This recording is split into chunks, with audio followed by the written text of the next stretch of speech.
I need your help. I purchased this inexpensive bottle of Deco Foil Transfer Gel Duo in the hopes that I could get a foiled effect on my cards with or without heat and without having to invest in that expensive glimmer machine and all those fancy dyes.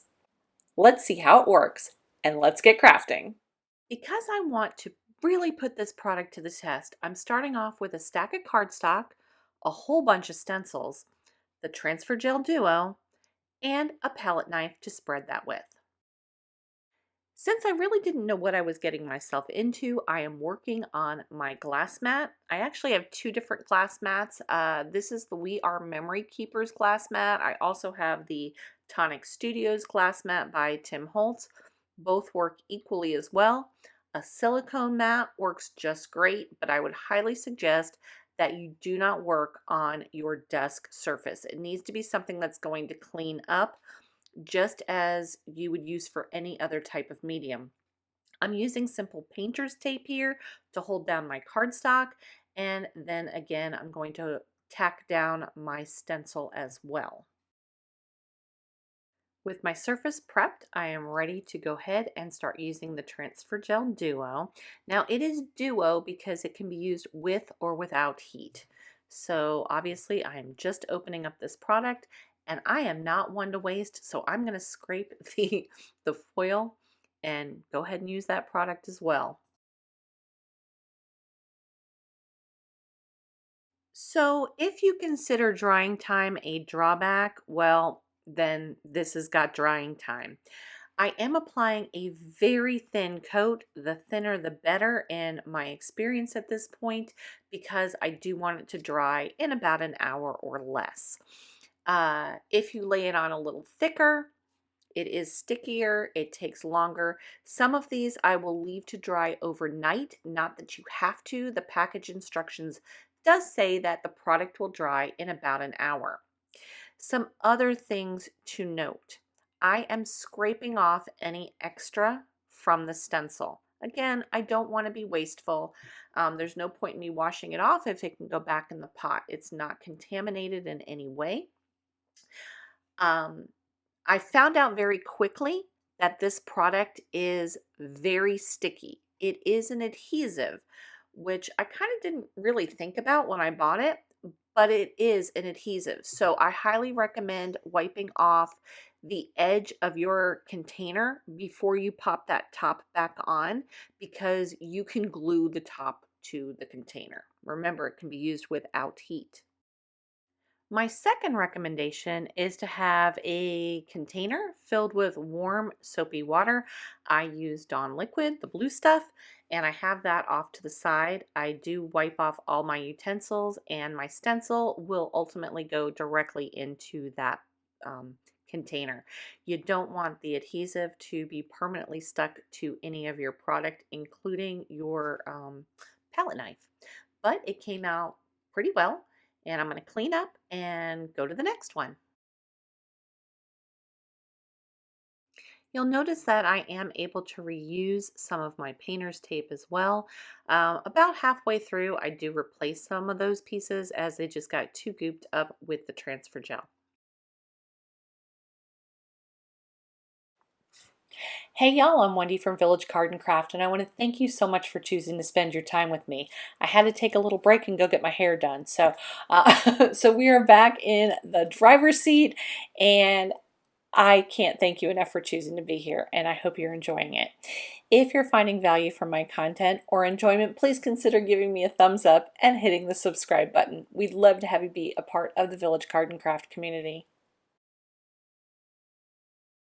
Now, if you see some of the stencils that you really like, I'll have everything that is still available linked in the description box below.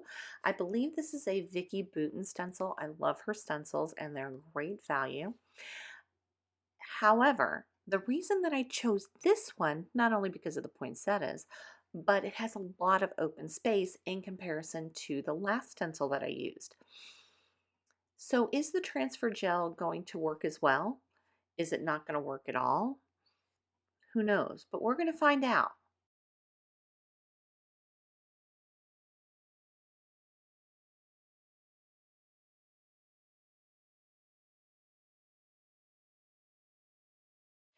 The test for the third one is how well the foil will work on colored cardstock. Technically, there shouldn't be any difference, but I wasn't sure, so we're going to find out.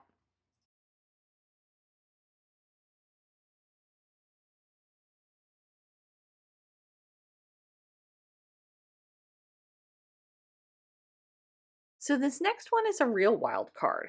I was wondering whether or not this product would work with other products, something other than foil. It's pretty adhesive, it's pretty sticky, so would it work with glitter? And will I be able to rub the glitter off? Will it shake off? I wasn't sure. I was going to stretch this product as far as I possibly could.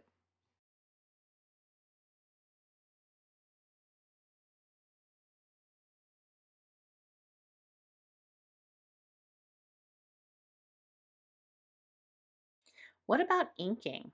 I'm using Distress Oxide and Villainous Potion because I figured it would show up best on this black cardstock. But will ink be affected by it?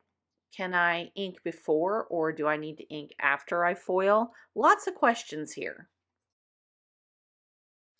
Now this is a Hero Arts stencil set that's called a stencil duo. So they are supposed to work together. And this has much smaller openings. And I'm gonna go ahead and spread the paste through the smaller openings. It kind of looked like confetti. So I was really getting that New Year's vibe, but we'll see. We'll see how it works out in the end. What I did notice is if you ink first, you will contaminate your product. So you cannot put it back into the pot. You will need to dispose of it. So that's the lesson learned there. If I do it again, I'd ink after the fact.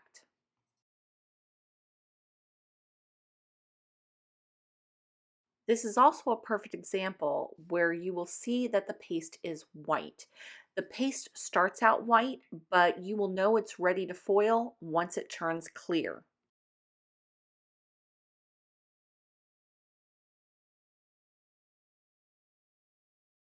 With my panels dried, I am digging out my foil quill foils. I got these at Tuesday morning before they closed. I also have some mink holographic foil, and that's all I have. So you can use this product in two ways. You can use it heat activated through a laminator or a glimmer machine, or you can use it with pressure. So I'm going to give it pressure with my Spellbinders Platinum 6 die cutting machine. My panels are fully dry now, and that transfer gel is now clear instead of white. And I'm just going to lay a 4 by 6 inch piece of foil. This one happens to be a coppery color. Turns out to be one of my favorite cards, by the way. But I did have a few lessons here as well. To use this product without heat, you have to apply pressure. So I'm using a piece of folded cardstock that'll go through my machine, a piece of heavier cardstock underneath it to kind of give it some support, and then I'm going to sandwich that in my copy paper and run it through my Spellbinders machine. Lesson learned here. Remember when I said that this is an adhesive? Well, you'll see what I learned. Oh, and I forgot. I did put another piece of heavy cardstock over it. I didn't really know how much pressure the machine was going to give. I played with a few sandwiches. If you're using your die cutting machine, you too will need to figure out your own sandwich because it's not something that's normal. It's not really being used for die cutting. So I'm using my extended platform, a cutting plate, and my adapter plate, and I'm going to go ahead and roll that through.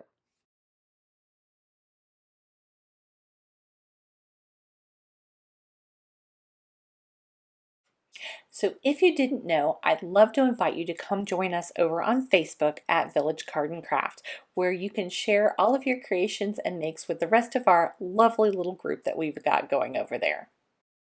Okay, the big reveal.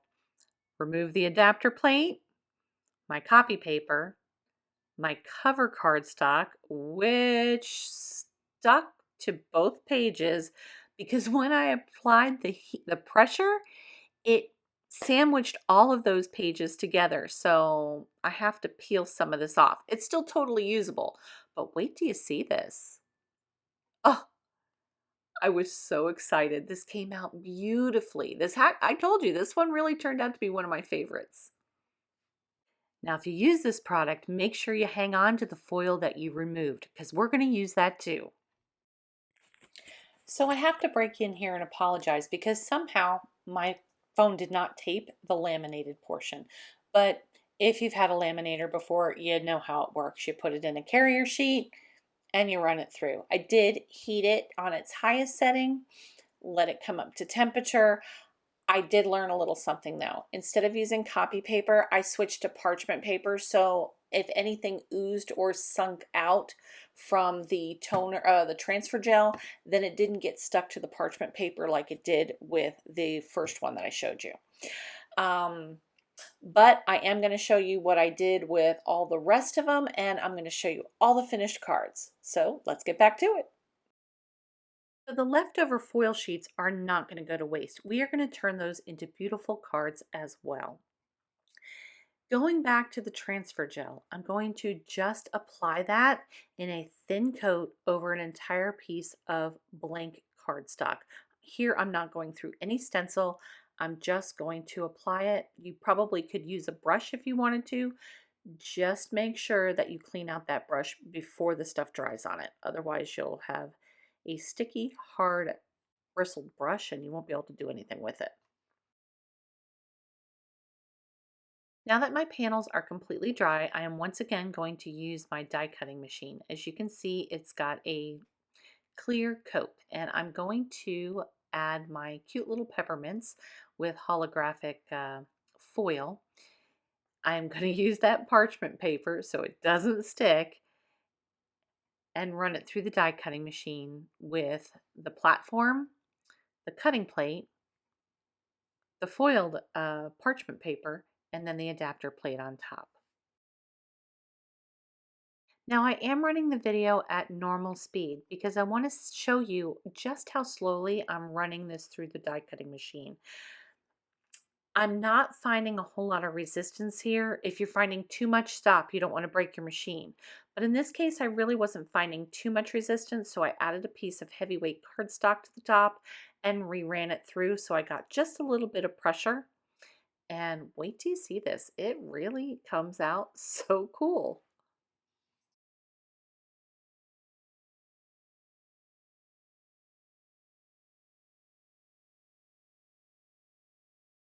Just look at the amount of shine. Now, obviously this is the negative image, but when you see the foil carrier sheet, there's virtually nothing left on it. So we've really maximized our supplies. Switching over to the laminator, I have heated it on its highest setting. A word of caution about the foil. If your foil is not flat to the cardstock, the wrinkles in the foil will translate to your card. So you want to try to get that as smooth as possible. I did still use the parchment paper. And remember that this is what would have been considered trash. We're literally using every bit of our supplies so we get the most value from our supplies. With everything cooled off for just a couple of seconds, I'm going to go ahead and peel off what's remaining, and there's not much left of that.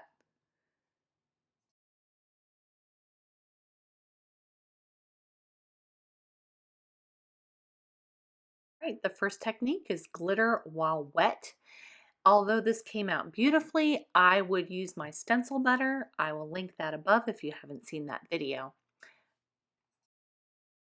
Technique number 2 is using transfer gels with stencils with or without heat. All of these cards were finished up with either ephemera or pre-made sentiments. I also use some die cutting. All of my stuff is from Tim Holtz. Technique number 3 is using up those leftover foils. This is Twig and Stump, a Tim Holtz die set, more ephemera, another Tim Holtz die set with pre-made sentiments, and then this one was just embellished with a sentiment. This is Retro Santa from last year. Super easy. Loved it. And the fourth and final technique is using transfer gel with ink.